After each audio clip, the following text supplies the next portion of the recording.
Is this movie a reboot? Is this only a sequel to the first Scream movie? And is this a breaking down of current horror trends while staying true to the original Scream film series? All this and more on Gory Storytime. Warning. Gory Storytime is a horror movie review show by a son and his dad who thought that letting his 5-year-old watch scary movies was acceptable. If you are offended by horror or talk about blood and gore by a child, or if you don't want horror movies from the 60s through today spoiled, then there is a remote stuck in your couch cushion next to potato chip crumbs. Use it. And of course, parental discretion is advised. Why? You didn't use any. Shut up and start the show.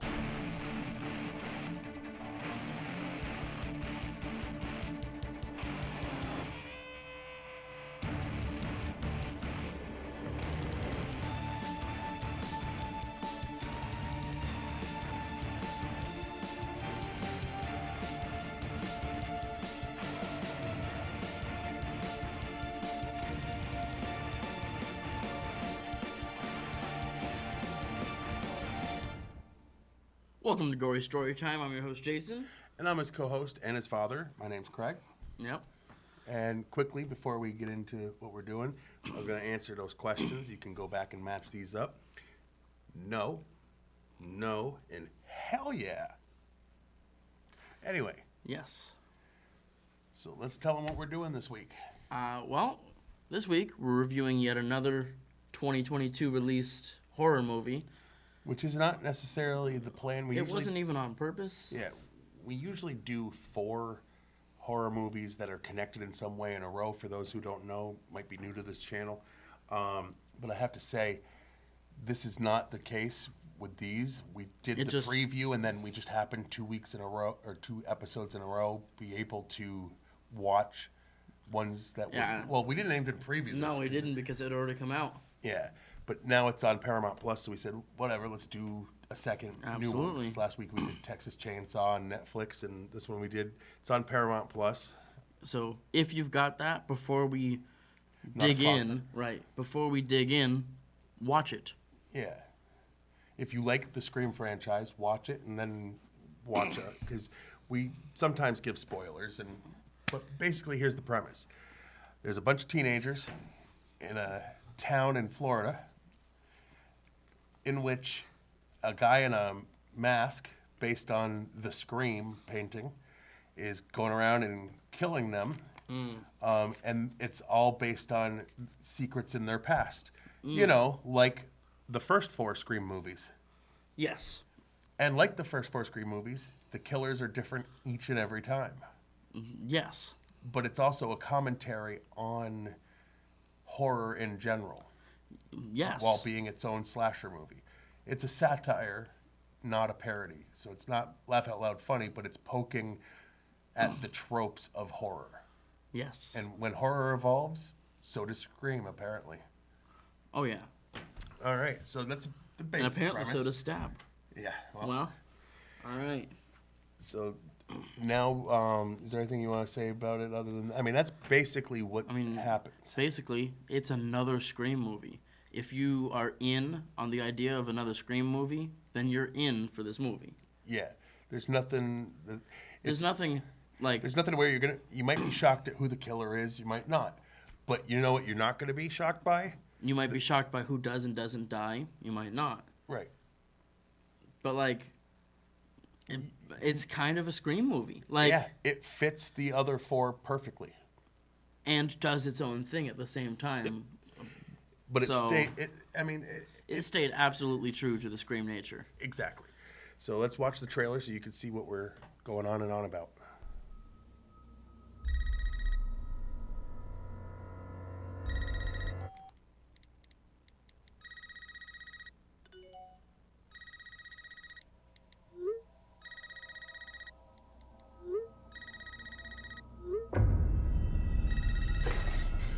This isn't funny, Amber.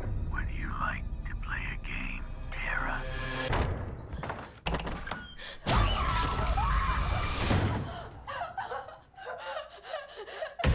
Doors unlocked.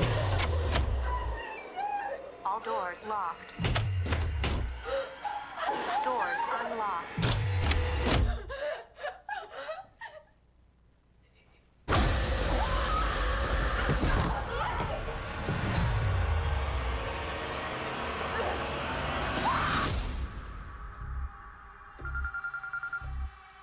Hello? It's happening. 3 attacks so far. Do you have a gun? I'm Sydney Prescott. Of course I have a gun. Something about this one just feels different.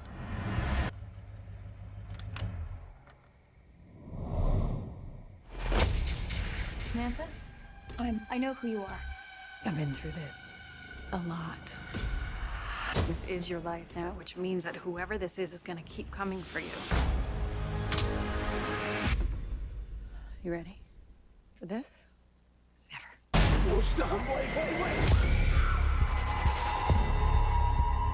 There's certain rules to surviving. The attacks were all on people related to the original killers. Whatever his link is to our past, it's pulled us all back here. And I won't sleep until he's in the ground.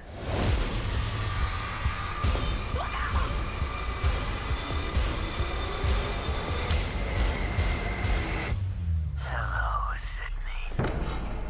It's an honor.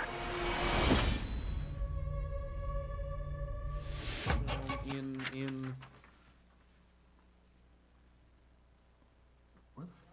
Oh, jeez. oh shoot. All right. Oh, this is the first page. Whoops. So I wrote the number on yours wrong. All Okay. right. Anyway, sorry, we were trying to figure something out while the... Roll that trailer again. No, don't do that. Anyway, smart ass. There's nothing else that I really wanted to say about what this is. We've basically given that. And you've seen the trailer now, so Yeah, I mean, it's a Scream movie. But before we get into too much, I want to say what we're really here for. See, a lot of people assume that we're here for our love of horror. And don't get me wrong, that is a We do small love part. horror. But what we really love is money. It's like that Eazy-E guesting on Bone Thugs song, For the Love of Money. it's like Mr. Krabs every time you see him. Yeah. And the way we get money, you see, is we pimp ourselves out to sell products that Yes. actually exist in the real world and you can really buy. Yes. And they send us, what I always say they back up a Brinks truck, but this time we got, those giant styrofoam checks that people receive when they win the lottery? Those got delivered to us instead. We came out and they just had those giant styrofoam checks. And Takes up less space. did not fit in my wallet, by the way. But anyway, this is how we made our money this week, is we sold ourselves out to... Gory Storytime is brought to you by Williamson Home Security. For 25 years, Williamson has provided safe and smart solutions for people's homes. Through innovative smart home products and our app, you can control your home from anywhere. But unlike the competition that offers similar features, Williamson has added things like hidden weapons. So if a break-in occurs and you are locked and loaded before the cops could ever arrive. Imagine the crook's surprise when the lights cut off and the built-in speakers begin blaring, "Let the bodies hit the floor." Williamson Home Security, because who needs the cops when you got us? Solid. Pretty solid, actually. And by the new game show, Who's the Killer? Contestants answer trivia to earn points. Each round, the person with the least points gets killed in front of the live studio audience. In the final round, the final girl or guy takes their points and can trade for tools to protect themselves. The more points, the better the weapons and body armor. They have 5 minutes to kill the killer or be the victim themselves. Who's the Killer? Coming soon. All right.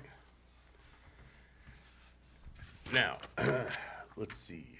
The meat and beef of the show. The meat and beef of the show. Yeah. Yes. The behind-the-scenes information, as it were. Yes. You're Like gonna go all first. previous 4 Scream films, Roger L. Jackson is actually on the phone with the characters as Ghostface. While Richie is watching a YouTube video about Stab 8, the thumbnail recommendations beside it is an interview with the Woodsboro survivor Kirby Reed, played by Hayden Panettiere from Scream 4. The fact that Dewey never mentioned his sister Tatum or her death was an oft-criticized aspect of the prior sequels, making it seem like she had been forgotten. Here, we see that he still keeps her ashes on the mantle. Cool, touching thing. David Arquette, who is a certified Bob Ross painting instructor, taught several of the cast members how to paint like the legendary artist during filming breaks. Okay. I knew that they had classes to teach you how to paint in that style.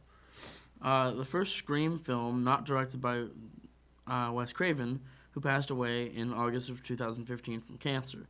The character of Wes was named in honor of him, and the film is dedicated to him in the end credits. As should be. Sidney's line in the film, "I'm Sidney fucking Prescott, of course I have a gun," was Nev Campbell's idea to include. Which is cool. Although Patrick Dempsey doesn't appear in the film, we finally learned what happened to his Scream 3 character, Mark Kincaid, after Scream 4. Turns out, Sidney and Mark got married and had kids. Dempsey was considered to reprise his role as Mark for the fourth film, but scheduling conflicts with Transformers Dark of the Moon would have made it impossible. Yeah, but that doesn't explain why he wasn't in this one. No. In the original film, Sidney uses an online 911 emergency system to call for help. This scene was meant to show her typing her address as 13 Elm Street, but it was cut for time.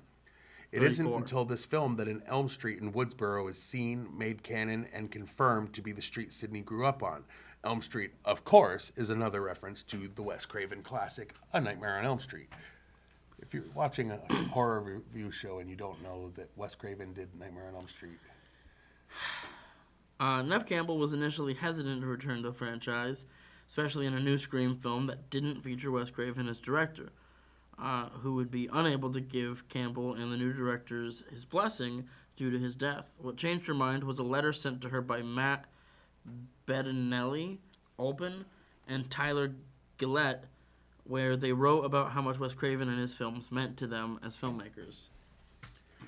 The film was released January 14th, 2022, being 25 years and 25 days since the original film's release date, which came out December 20th, 96. That's cool. The first two films feature flash cut shots of Ghostface acting menacing before the end credits. Here there's a flash of Ghostface honorably wiping his blade with his head bowed in a respectful fashion in honor of Wes Craven. All right. Dewey watches Gale as an anchor for Good Morning America. Before he turns the TV off, Gale signs off making a joke that she hopes to never have bangs again, and if she tries, someone should stop her. This, of course, is a reference to the Gale hairstyle in Scream 3, a look that fans have derided for years and even became a meme in the 2010s. David Arquette said he was excited to regrow his now famous mustache for his role as Dewey Riley. Spyglass Media Group had to secure the rights from Funworld to use the original Ghostface mask for this film. Huh. This is the one that's a repeat, kind of. In a Hollywood Life interview, David Arquette talked about how he would love for Hayden Panettiere's character Kirby to return for this film. Ultimately, she was unavailable, but did have a cameo in the form of a YouTube video thumbnail and a voice cameo at Amber's party. Slightly different version of a similar thing. I hate when they overlap like that, but anyway. Yeah. The new cast members have all stated that radio silence was extremely secretive about the true ending of the film during production, to the point where none of the new cast knew the final outcome, as explained here. This was likely done to avoid leaks that afflicted Scream 2 in '97. In an interview on The Drew Barrymore Show, Jenna Ortega said that the cast watched the first Scream on Halloween night 2020. They viewed it on a projector as they ate popcorn. In an interview with Bloody Disgusting, co-directors Matt Bettinelli Olpen and Tyler Gillette, I think, Yep, I don't know. revealed that both Matthew Lillard and Drew Barrymore returned for voice cameos. Matthew Lillard does the voice of the flamethrower Ghostface. "This is lit," said Gillette, referencing the take on the villain in the trailer for the Stab 8 movie within a movie. Lillard also spoke a line at the party scene, which is fitting, considering it takes place in the same location as the party from the first film, the home of Lillard's original character, Stu Macher. There's a line when Amber's walking through the party. There's a couple right before she turns into the kitchen, and Matthew Lillard's automated dialogue replacement is "Cool house, Freeman," which is why we thought it was funny, because it's his house. For Barrymore, whose character, Casey Becker, is famously and shockingly killed off in the first scene of the original film, she's the principal making announcements at the beginning of the movie when the camera pans down from a tree to find our new cast at the picnic tables. Executive producer Chad Vilea told Bloody Disgusting that they thought that was fun too, because that's the same scene after her death in the original. Dimension Films lost the rights to the Scream franchise that they had since the first movie in '96. Lantern Entertainment and Spyglass Media Group bought the rights to some Dimension franchises, including Scream, Scary Movie, Children of the Corn, and Runaway. No, Children of the Corn run away. Oh. So not. Okay, whoops. Yeah. Following Tara's attack, her friend group comes together on the school's campus to discuss the situation, mirroring a scene from the original Scream, where Sydney, Billy, Tatum, Stu, and Randy get together to discuss Casey and Steve's murders the night prior. Tatum and Stu are seen eating a bag of green grapes during the sequence. As a tribute to this detail, Wes and Amber are seen sharing the same.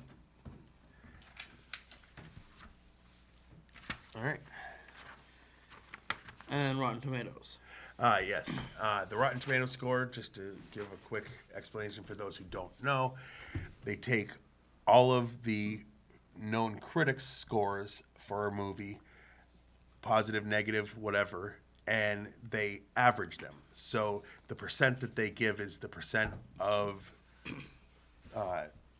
Positive reviewers, reviews. positive reviews.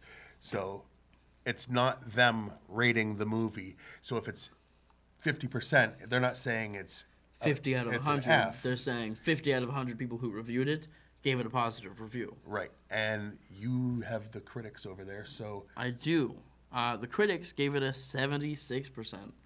and the people also get to vote on Rotten Tomatoes, and again, it's just positive or negative, and it's 81% with the people. So fairly similar, all things considered, but higher Yeah. for the people. But Which makes perfect the sense. fact that it was as high as it was for the critics is considered pretty good for a horror movie. But I actually think that they were, all well received Fairly well, critically. yeah. I mean, Yeah, these are a well-written series of movies. They are. There's a reason why, after all these years, people were still wanting another that's one. why after all these years, people were excited to go to a theater to see a fifth one. Yeah. Like, Well, but people used to go to the other ones wearing masks anyway, so that didn't change anything. It was a different mask, but listen. oddly enough, I could breathe better in that one. All right. Now let's talk about our favorite and least favorite scenes. And I'm going to start with my least favorite thing. Usually I ask you first, but the CG of Billy Loomis, they They got the original actor back. did they do that? Because Yes, it doesn't say, it- okay. yes, Well, 100%. they tried to de-age him to look like he did, and they didn't have the kind of budget that Disney does when Not they even close. when they put Princess Leia as a young lady in the side story to Not Star even Wars, close. and it just Disney didn't work created a person from the ground up Yeah. for a Star Wars movie. well. It just didn't work for me. It was very obvious. It was cool to try to do, but the technology is not there to do it well if you're not going to have the budget to do it right. You know what I mean? Like some things, the price will come down on it and they'll be able to do it more in the future, which is scary because a lot of people are like, we won't even need actors anymore. I mean, there's some But- apps where deepfake Yeah, is well- pretty good already. I mean, they did all right, but this was like, you know what they were doing, but you could see that they were doing it. Right. So that's Right. my least favorite Yeah, part. I get that. And I guess I'm gonna go with, because I had two that I was debating, and I'm going with a super spoilery one. So Turn Away Now, because there's a death in this movie that I absolutely hate. How about this? Without being spoilery, I know which one you're thinking of, You do. and I will just say someone that came back from A legacy character, as they kept calling him. yeah, They called them unfortunately all legacy characters. died, and I'm not going to say which one. But I one had of- it spoiled one of- for me ahead of time, one and I of told you I my had something favorites. spoiled, but I refused One to of my let favorites you know. from the original Go About. I mean, obviously brutally, because this movie is very brutal. Oh yeah, Sliced and diced, and I mean he was. Well, that gives away something. A legacy character was gutted, and I cried. yeah, I it did. was unfortunate. So hopefully that doesn't ruin it for you. But we did say go watch the movie first. Right. My least favorite thing, or my favorite thing, Yes. because we did it at our least. My favorite thing was probably the fact that after 4 other movies, and 3 was probably the weakest, and I still liked it. Yeah.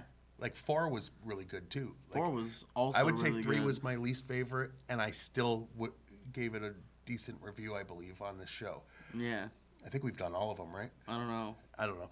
It doesn't matter. The point is, this was better than 3, I would say. Yeah. I think it was better than 4. Yeah. 1 and 2, I don't know. It's not better than those, but it's definitely It's up there with them. it's in my top 3 of the 5 movies, which says a lot, and I like all of them. So it's the fact that there was they did a lot of homages without going over the top. I think the biggest over the top moment was a character named Wes knowing that Wes Craven died. I think that was probably the biggest over the top thing. and it wasn't even, because, like, it wasn't over the top, in my opinion. It was obvious. It was obvious, you know, but watching it like didn't having bother me because Drew Wes is a name. Like I didn't notice Drew's voice. Like it didn't stick out as, oh, look what they did. Aren't they clever? They did it in a way that Matthew integrated Lillard's well. Yeah, voiceover in one scene absolutely. didn't steal the show. I think this was the one thing where it just really stuck out, and I'm like, I see what you did. All right. And had they done the scene with showing Elm Street, it would have been like, I see what you did. Right, right. You know what I mean? And this really did a lot of fan service to the people who like the originals Especially the first without one. getting corny about it. Especially the first one. Yeah, but there was stuff about the others too. There was big stuff about and the I others. love it. So I think that's my favorite thing is that, except for one thing that was glaringly like, look, aren't we clever? Everything else was actually clever without looking like it was a little kid going, Dad, did I do good? Look. You know what I mean? Yeah. What about you? I think the new rule that they add, because in every movie they add another rule. In the first one, more. it's how to survive a horror movie. In the second one, how to survive a sequel. In the third one, how to survive a trilogy. Because in in the a fourth trilogy, one, yep. So in the fifth one, they added a rule that hadn't been talked about yet, and I think, without giving it away, I guess, even though it's fairly early that you find this out, one of the main characters has a special thing about them, and it becomes a rule at the end of the movie that I think is used very well. Oh, you're talking about a different line than I was. Okay, I thought you were talking about the fact that they do get into a lot about the reboot thing where, like, I complained about it before, where they say, oh, this is a sequel to the first one, but not the rest. This doesn't do that. This isn't what they called a requel, where they're doing Only a a soft sequel reboot to with a first legacy one, characters, right. but, you know, not all... Like bringing Laurie and Michael back, but having Laurie's nieces and whatever. Yeah, like this is good because it comments on other types of horror that have come out since the slasher genre. Its complaint is that basically Stab 8 was so bad that the fans wanted to reboot it. to do a requel where it was a sequel to the 7th one or the 5th one or something like that. Yeah. But not 6, 7, 8 because those were the bad ones. Yeah, kind of like what they did with H2O back in the day with Halloween, Yeah, and then they and- did again with Halloween, and they just did with Texas Chainsaw. Yeah, and Anyway, so they got to do their meta commentary about those type of things, and I like that. without doing it Right. because it follows up on And stuff they came from up with all rules about 4. those too. Well, and it follows And up the on other stuff thing from was all the 4. It Follows and Babadook, Babadook and, where it's like, psychological- the psychological deep dive into the characters. Jordan Of, like, the Peele psyches, did some yeah. of the stuff, like their psyches, which isn't a slasher thing. So it poked fun at those tropes without doing them in the movie itself. And It, like it did in, what it in did. s- What a Scream movie. it did everything I wanted a Scream movie to do except for Before like we run 2 out of time, things. on a scale of 1 to 10, what do you rate? I'm giving this movie a 9. Yeah, I'm not going to go quite that high. I'm going to say 8 because I still think 1 is better, and maybe it's probably. I don't know what I gave 1 and 2 on the show, but I will I don't say remember. it's not quite as good as 1, but it's right up there with 2, which I think was the second best. So, like, Beginning to end, I'd have to watch them thoroughly all back enjoyed to back myself to with this really movie. think about it now, but I think. Like we it's- tried to watch it and my Wi-Fi went out and I didn't feel like it was dragging to rewatch the first 50 minutes. Yeah, that's all you need to So- know. All right. So yeah, 9, 8. Yeah. And now all the stuff that's over on the side that we got to Exactly. get out. So we have this show on Fact TV channel 1076, Thursdays at 8:30 p.m. and Fridays at 7 p.m. You can follow us on Facebook. And when I say us, I mean Gory Storytime has a page, but don't forget to like and that Follow. Fact TV. Yeah. Like and follow Fact TV. Absolutely. You can go to factdate.com. They have a bunch of the back episodes of this show, Many other shows. many other shows that are done on this channel. Yep. You can hit us up on Twitter. I'm at Craig Jakes, all one word, all lowercase. I'm at Jiggly Fern Brian. I have to actually get back onto Twitter because my new phone hasn't let me yet. But I just tweet funny things that he says. Unrelated to the show in both cases. And also check out my YouTube channel. It's Juggalo Jakes, all one word. That's where you'll find episodes of this. You'll find sketches, music videos, other shows that I've done. Mostly uncensored stuff. So if you get offended easy, don't watch. Yeah. And So again, just look for Fact TV watch on YouTube. this by the way. watch movie. Yeah, definitely watch this And movie if you I'm- like horror.